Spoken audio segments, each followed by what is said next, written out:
Kelas 5 bagaimana kabarnya? Baik. Siapkah kalian untuk belajar? Siap. Semangat semuanya, dengar seksama siswa kelas 5 semuanya. Hebat. Pak Guru bagaimana kabarnya? Baik. Siapkah hadapi kami semua? Siap.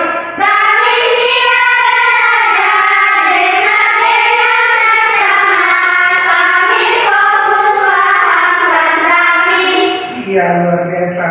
Jadi sebelum belajar, sekarang satu orang untuk memimpin doa pada kesempatan pagi hari ini. Siapa yang memimpin doa hari ini? Oh ya, silakanlah.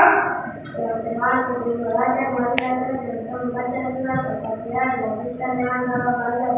Amin.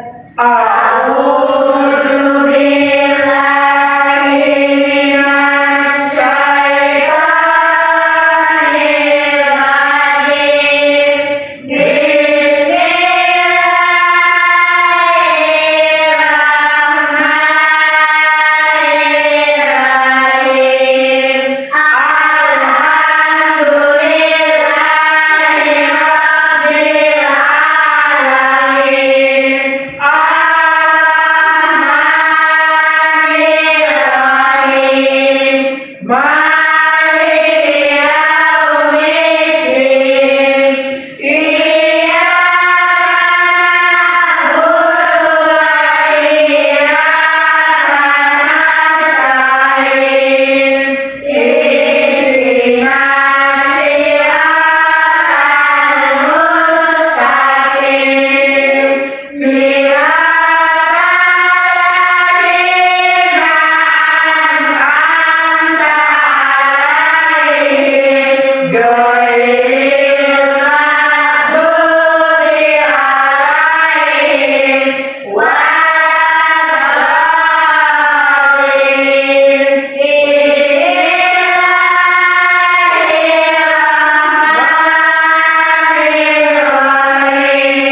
Bismillahirrahmanirrahim. Rabbi zidna ilman warzuqna fahman.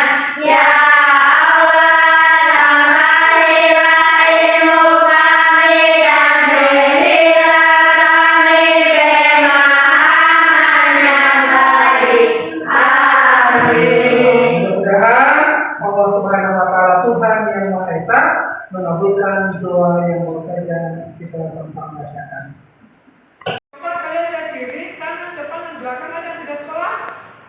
Iya. Siapa tidak sekolah hari ini? Iya. Ambil kenapa? Iya, sakit. Yang sakit dan mereka tidak sekolah hari ini, kita doakan mudah-mudahan mereka cepat sembuh dan bisa sekolah seperti biasa. Jadi sebelum kita belajar,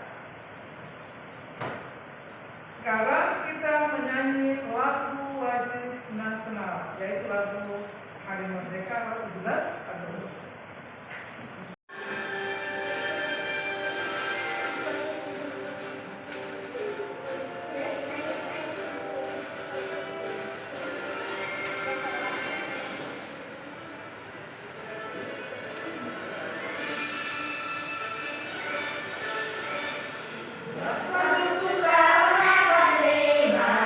Itulah hari kemerdekaan kita.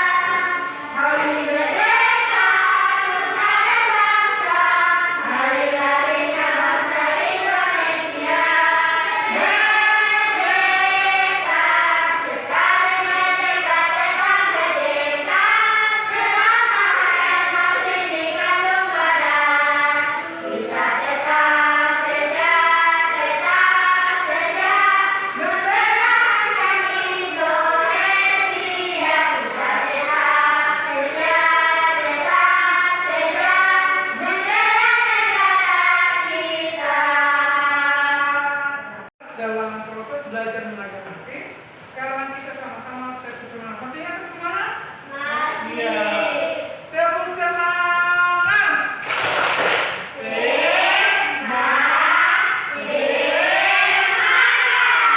Berarti semua bersemangat untuk mengikuti proses belajar mengajar hari ini.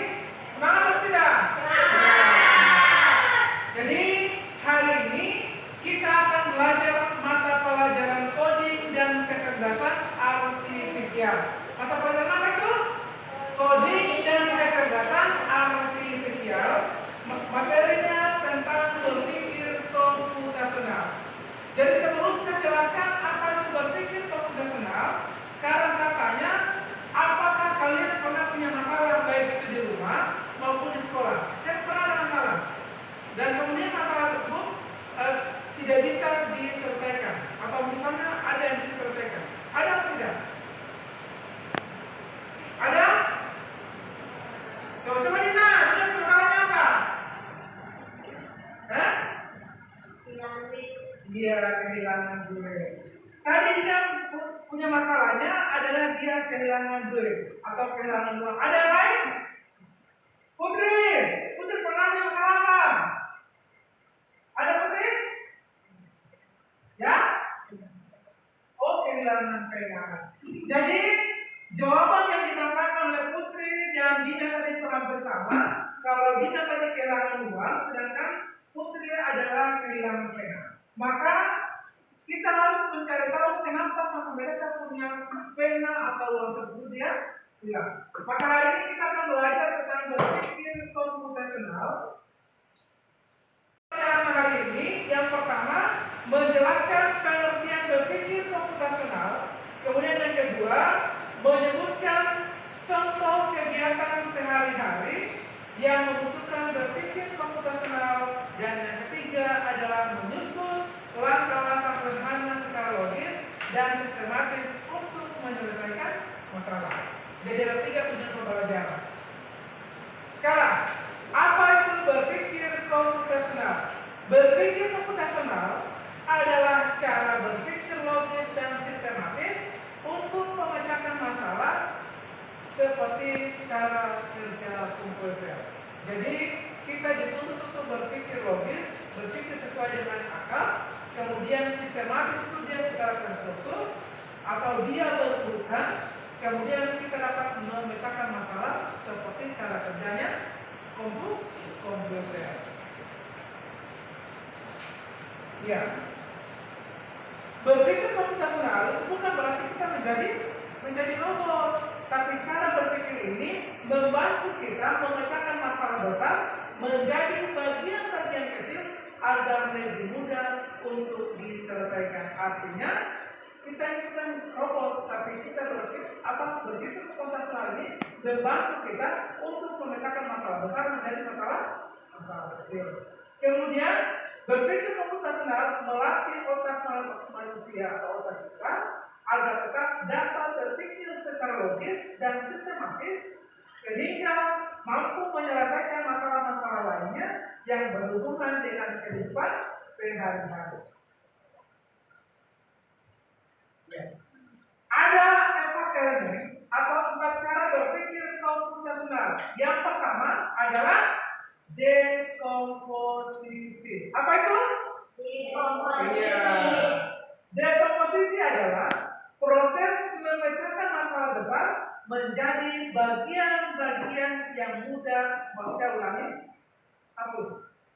Ada 4 cara atau 4 elemen berpikir komputasional. Yang pertama adalah dekomposisi atau memecahkan masalah. Dekomposisi adalah proses memecahkan masalah besar menjadi bagian-bagian kecil yang mudah dikelola. Contohnya, kalian punya tugas membersihkan rumah. Saya tanya, apakah kalian pernah lihat halaman rumah yang kotor? Pernah?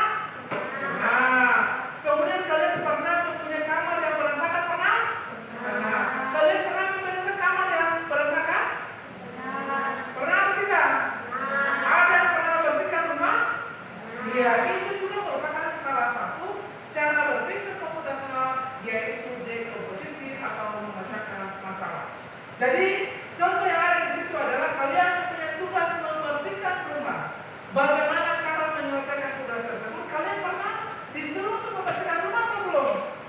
Sudah pernah atau belum? Sudah pernah.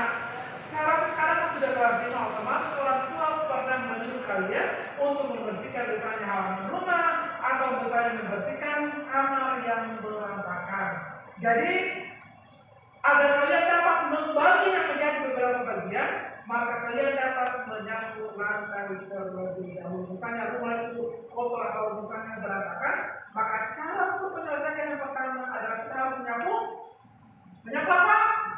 dia menyapu halaman lebih dulu. Kemudian kita dapat membersihkan debu yang ada di kursi dan meja.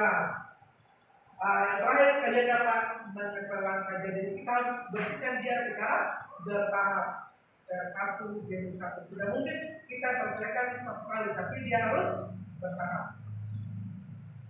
Yang kedua adalah pengenalan pola. Sebelum saya jelaskan apa itu pengenalan pola, siapa yang masih ingat yang pertama tadi tentang dekomposisi? Contoh dekomposisi seperti apa tadi? Ada yang lain? Contohnya seperti apa? Menyapu lantai. Iya, maksudnya contohnya tadi ada halaman rumah yang kotor, maka kita harus membersihkan. Yang pertama apa tadi? Iya, bagus. Iya, bagus. Iya, tepuk tangan untuk Dina tadi. Luar biasa.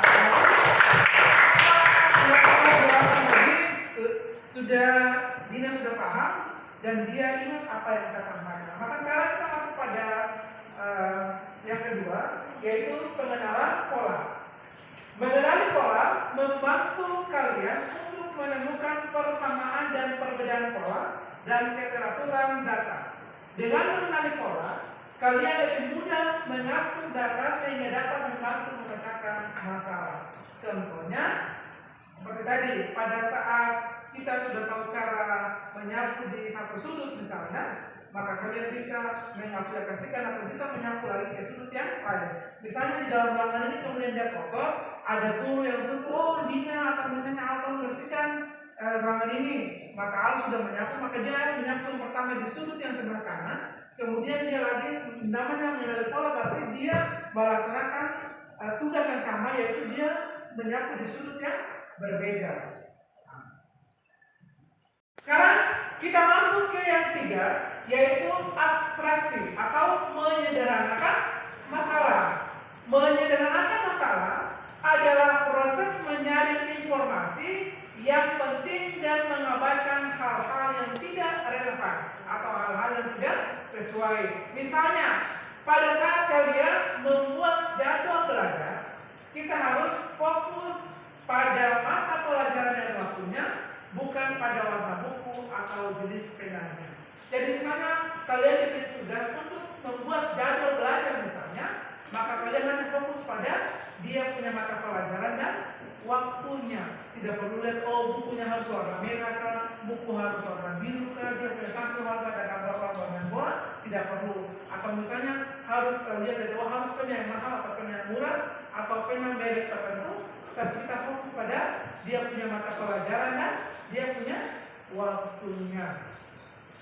Iya, yang keempat, menyusun langkah-langkah solusi atau disebut dengan algoritma. Algoritma adalah urutan langkah-langkah yang harus diikuti untuk menyelesaikan suatu masalah. Contohnya seperti kita membuat teh. Kalau misalnya kita berbicara tentang langkah-langkah atau algoritma, maka kalau misalnya kita bikin teh, yang pertama kita siapkan apa? Sebelum kelas apa? Iya, minta tepuk tangan dulu. Iya, kita harus masak air. Kemudian yang kedua adalah masukkan teh sirup ke dalam gelas. Kemudian yang ketiga, tuangkan air ke ke dalam gelas. Kemudian yang berikut lagi adalah tambahkan gula dan aduk sampai rata. Dan yang terakhir, teh manusia diminum. Selain contoh, kita membuat teh, ada yang lain, mungkin ada yang bisa memberikan contoh lain teh apa lagi, bikin apa lagi. Terus tapi dia harus sistematis, algoritma atau disebut dengan algoritma. Siapa bisa? Contoh yang lain apa? Contoh yang lain? Kita sudah memberikan contoh tentang membuat teh. Ada dia punya langkah-langkahnya. Sekarang mungkin ada yang lain, contoh yang lain selain yang saya berikan tadi. Siapa yang bisa? Oh, coba Dina. Apa Dina? Membuat kue. Iya, seperti membuat kue. Kalau kita membuat kue, apa yang perlu kita persiapkan? Yang pertama apa? Iya, bahan-bahannya seperti apa? Iya, seperti itu apa lagi? Iya, apa lagi? Gula, iya, apa lagi? mentega, ya banyak bahan yang perlu kita siapkan dan kita buat jadikan dia sebagai adonan yang kemudian kita bisa membuat kue. Di situ ada pertanyaan? Ada pertanyaan tidak? Ada pertanyaan? Nah, kalau begitu sekarang di sini kan ada 3 kelompok, jadi saya bagi lembaran kerjanya. Saya berikan waktunya 5 menit, kalian dapat menyelesaikan. Sesudah selesaikan, nanti perwakilan dari setiap kelompok dapat mempresentasikan atau dapat membacanya di depan kelas.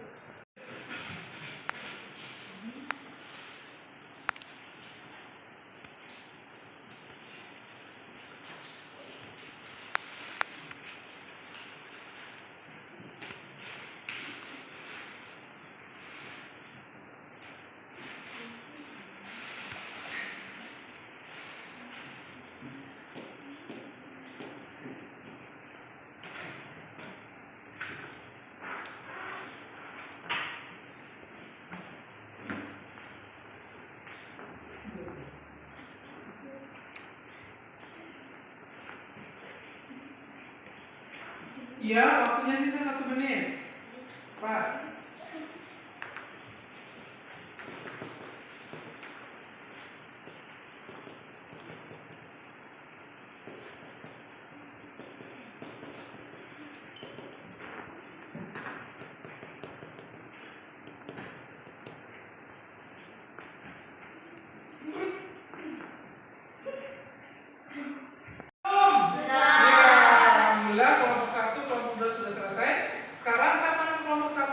Untuk maju membacakan hasil pekerjaannya. Dina, silakan maju Dina.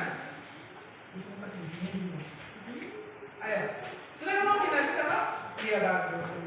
Kelompok 1 itu udah kita sama.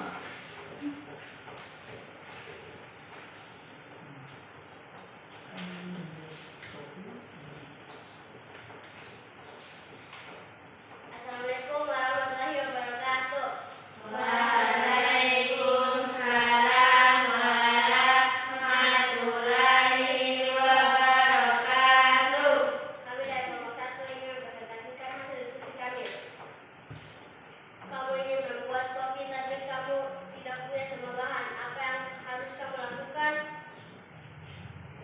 Pecah masalah ini menjadi bagian-bagian kecil dengan dalam pola. Apakah ada bahan yang bisa diganti atau pola lain yang bisa dikenali urutan membuat kopi? Abstraksi. Apa hal yang paling penting yang harus kamu fokuskan? Fokus langkah-langkah membuat kopi. Algoritma. Buat urutan langkah-langkah untuk menyelesaikan masalah ini. Langkah-langkah membuat kopi. Pertama kelompok 1 dulu. Mereka membuat kopi, kemudian dia punya komposisinya adalah cara membuat kopi. Sedangkan dalam pola adalah mereka menurut kelompok 1 adalah urutan membuat kopi. Sedangkan abstraksi adalah menurut kelompok 1 adalah fokus langkah-langkah membuat kopi. Dan algoritma urutan langkah-langkah untuk menyelesaikan masalah adalah menurut mereka adalah langkah-langkah membuat kopi. Luar biasa. Tepuk tangan untuk kelompok 1. Kelompok 2 Putri, silakan maju. Putri senyum-senyum saja, senyum saja. Kelompok 2 silakan maju Putri.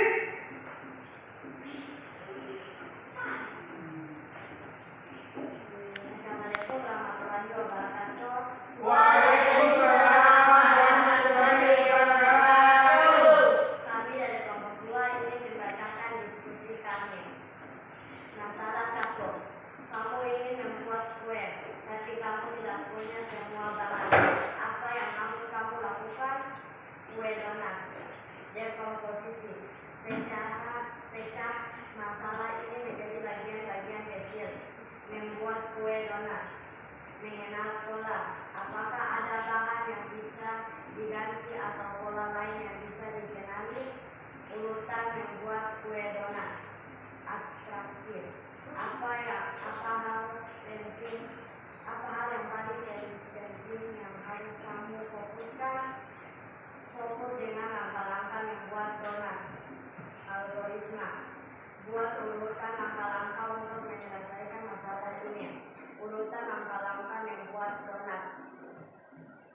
Ya, tentang kelompok 2. Ya, jadi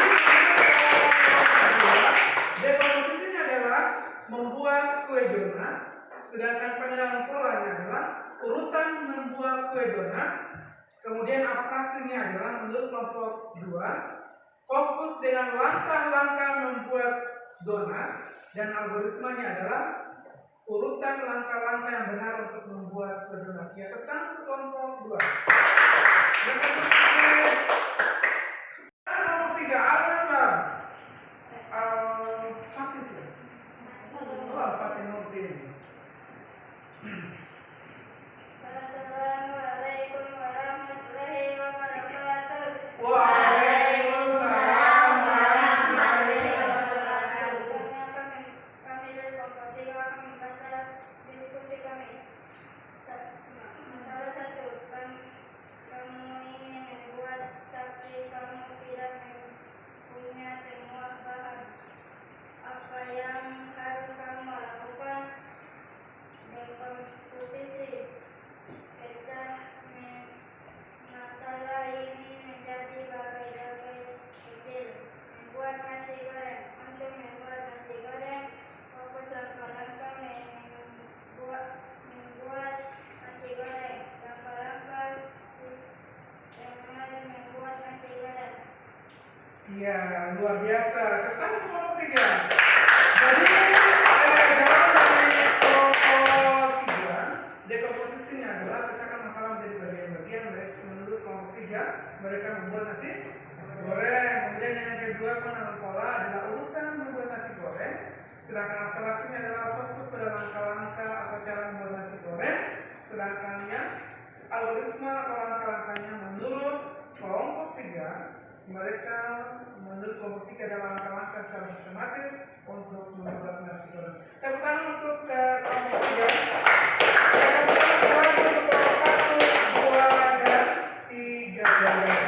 Mungkin ada yang bertanya, ada pertanyaan tidak? Ya. Kalau tidak ada, jadi setelah kita belajar tentang berpikir komputasional, dan berpikir komputasional itu adalah mata pelajaran coding dan kecerdasan artifisial. Itu merupakan mata pelajaran baru yang harus diajarkan di kelas 5 dan kelas 6. Jadi kesimpulan kita pada hari ini tentang berpikir komputasional, yang pertama, berpikir komputasional membantu kita menyelesaikan masalah dengan cara yang logis dan sistematis. Kemudian ada 4 elemen atau 4 cara berpikir komputasional. Saya masih ingat 4 cara berpikir komputasional. Yang pertama apa? Berpikir komputasional yang pertama adalah memecahkan masalah besar menjadi bagian kecil. Kemudian yang kedua, mengenali pola yang bisa digunakan kembali. Kemudian yang ketiga, menyaring informasi yang penting. Kemudian yang keempat, menyusun langkah-langkah untuk menyelesaikan masalah atau algoritma. Mungkin itu saja kita punya proses belajar pada kesempatan pagi hari ini. Terima kasih atas segala perhatiannya. Saya akhiri. Billahi taufiq wal hidayah. Wassalamualaikum warahmatullahi